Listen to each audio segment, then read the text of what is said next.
Ozzy Osbourne's controversial legacy. PETA tribute sparks outrage over bat incident.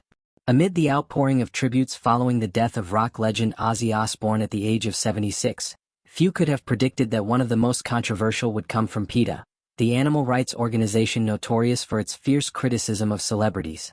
PETA's warm words honoring the Prince of Darkness for the gentle side he showed to animals quickly became the target of scathing backlash across social media, all because of a shocking moment that occurred over 4 decades ago. Back in 1982, during a concert in Des Moines, Iowa, Ozzy cemented a bizarre and unforgettable place in rock history by biting the head off a live bat thrown on stage by a fan. The stunt horrified animal lovers, fascinated the media, and would haunt Ozzy himself for the rest of his career. Ozzy always maintained that he believed the bat to be a rubber toy and expressed regret once he realized the reality of what had happened. Despite his explanations, the incident became a defining element of his persona, overshadowing many of his later efforts to help animals. Reflecting on his notorious reputation, Ozzy once joked grimly, "Whatever else I do, my epitaph will be, born December 3, 1948, died whenever," and he bit the head off a bat. That dark humor and candid self-awareness were hallmarks of his character, but they offered little comfort to those who felt the act was indefensible. In the wake of Ozzy's death, PETA's tribute triggered a wave of disbelief and ridicule. "Bats would like a word," one commenter dryly noted, while others were blunter. "How dare you? He killed a bat on stage by biting off its head. How do you support such things?" Another user quipped, "Don't bats' lives matter?" highlighting the perceived hypocrisy in PETA's statement. Some even mistook the tribute for satire, suspecting it was posted by a parody account.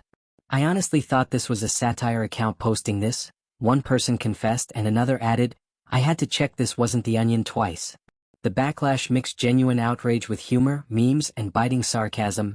"Be more like Ozzy, bite the heads off of live bats," one user sneered, while another summed up the generational divide with, "The person who wrote this post was born after the 80s.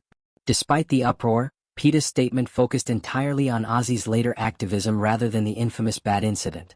They praised him for using his fame to fight against declawing cats, describing the procedure as painful, crippling mutilations. In the early 2010s, Ozzy even appeared in a graphic PETA campaign poster showing his fingertips gruesomely severed and bleeding, alongside the message, "Amputating a cat's toes is twisted and wrong." Ozzy's stance was uncompromising. "If your couch is more important to you than your cat's health and happiness, you don't deserve to have an animal. Get cats a scratching post, don't mutilate them for life."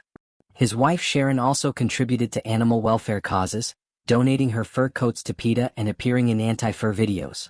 Their daughter Kelly posed for PETA's Save the Seals campaign, demonstrating that, as PETA put it, the family was of one voice when it meant protecting animals. Yet Ozzy's journey with animals was as complex and troubled as the rest of his life. Long before his PETA collaborations, he worked briefly in a slaughterhouse after leaving school at 15, witnessing death on an industrial scale. His substance abuse issues further complicated his relationship with animals.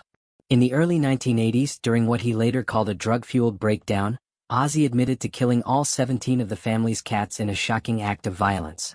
"I was taking drugs so much I was ed," he recalled. "My wife found me under the piano in a white suit, a shotgun in one hand and a knife in the other."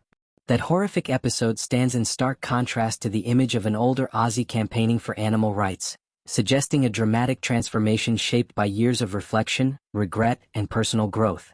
While many fans and critics can't forgive the bat incident, others choose to remember Ozzy's later efforts to make amends. The flood of tributes after his death shows the complexity of a man whose life was defined by extremes, shocking acts of violence and heartfelt advocacy, public scandals and private remorse. In the end, Ozzy Osbourne remains an icon whose legacy is impossible to reduce to a single headline. Whether it's the bat-biting rocker of legend or the unexpected animal rights advocate.